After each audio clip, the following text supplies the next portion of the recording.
प्यारे बच्चों, ये आप जानते हैं कि जब से आप लोगों ने स्कूल जाना शुरू किया है तब से आपको गणित का विषय पढ़ाया जा रहा है। फिर भी कुछ बच्चे ये मानते हैं कि उन्हें गणित बहुत कठिन लगता है, पर ये तो अपनी अपनी सोच है।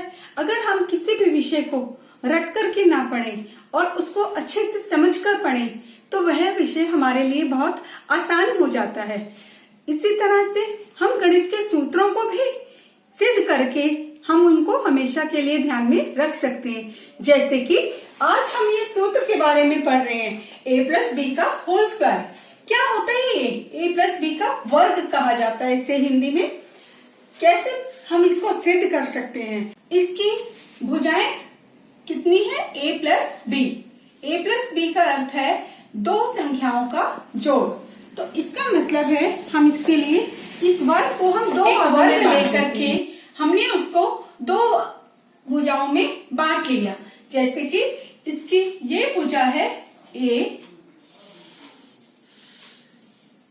और इसकी भुजा है b। ऐसा हमने क्यों किया? क्योंकि ये a प्लस बी है, मतलब एक भाग इसका a है और एक भाग b है। अब इसका क्योंकि वर्ग है तो इसके लिए हमने ये भुजा a ली है और ये भुजा हमने b ली है। वर्ग है a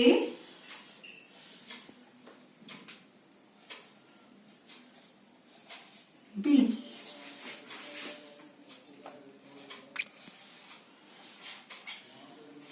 a b।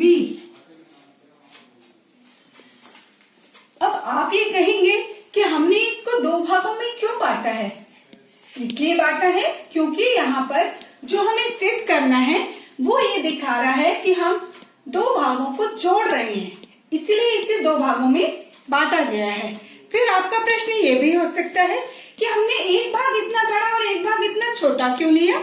तो बच्चों इस चीज पर ध्यान रखें कि a प्लस बी का मतलब है कि दोनों अलग अलग संख्याएं हैं। एक इसका अर्थ ये है कि एक इसमें से बड़ी होगी, एक छोटी होगी। तो हमने एक संख्या इसकी बड़ी ली है और एक छोटी ली है। क्योंकि ये एक वर्ग है तो अगर ये a प्लस बी है तो हर प्रकार से ये a प्लस बी टोटल होगा इसका।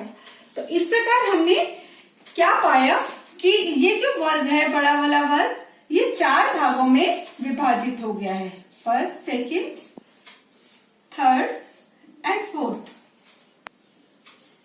अब हम इसके फर्स्ट पार्ट को देखते हैं। ये फर्स्ट पार्ट क्या है? भुजा है इसकी a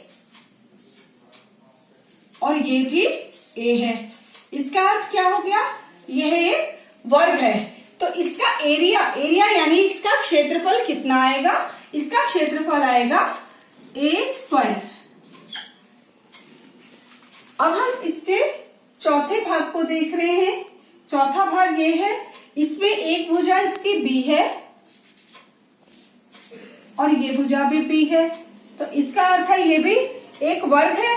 इसका क्षेत्रफल आया b स्क्वायर। कैसे आया ये a स्क्वायर और b स्क्वायर कैसे आया? क्योंकि वर्ग का क्षेत्रफल क्या होता है? भुजा गुणा भुजा। तो इसके लिए हमने a को a से गुणा किया, a स्क्वायर हो गया। इसी प्रकार हमने b को b से गुणा किया तो b स्क्वायर हो गया। क्योंकि जब हम समान चर को गुणा करते हैं तो उसकी जो घातें होती है वो प्लस हो जाती है। जैसे कि b गुणा में b, घात एक है तो जब हम गुणा करते हैं तो इनकी घातें जमा हो जाती हैं, तो ये क्या बन जाता है? b square. तो इस प्रकार हमने दो भागों का इसका क्षेत्रफल देख लिया। अब ये आकृति सेकंड वाली है, इसमें क्या है? ये भुजा इसकी a है और ये भुजा इसकी b दी हुई है। इसका अर्थ क्या हुआ? अगर लंबाई और चौड़ाई अलग अलग है तो इसका अर्थ है कि यह एक आयत है।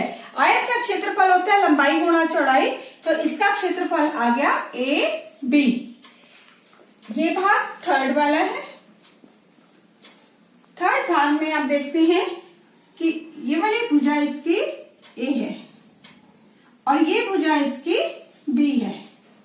तो ये भी लंबाई गुणा चौड़ाई है। क्योंकि लंबाई और चौड़ाई अलग अलग है तो इसमें आयत बन रहा है, आयत का क्षेत्रफल लंबाई गुणा चौड़ाई, अर्थात इसका भी क्षेत्रफल AB हो गया। अब देखो इस आकृति को हमने 4 भागों में बांटा था, चारों भागों का हमने क्षेत्रफल निकाल लिया है। तो ये क्षेत्रफल हमारे पास कितना आया है? पहले भाग का क्षेत्रफल, देखो पूर्ण आकृति का क्षेत्रफल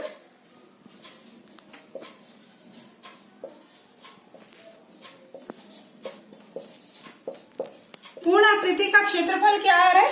पहले भाग का क्षेत्रफल प्लस सेकेंड भाग का क्षेत्रफल प्लस थर्ड का प्लस फोर्थ पार्ट का क्षेत्रफल। तो पहले भाग का क्षेत्रफल है A², दूसरे भाग का क्षेत्रफल है AB,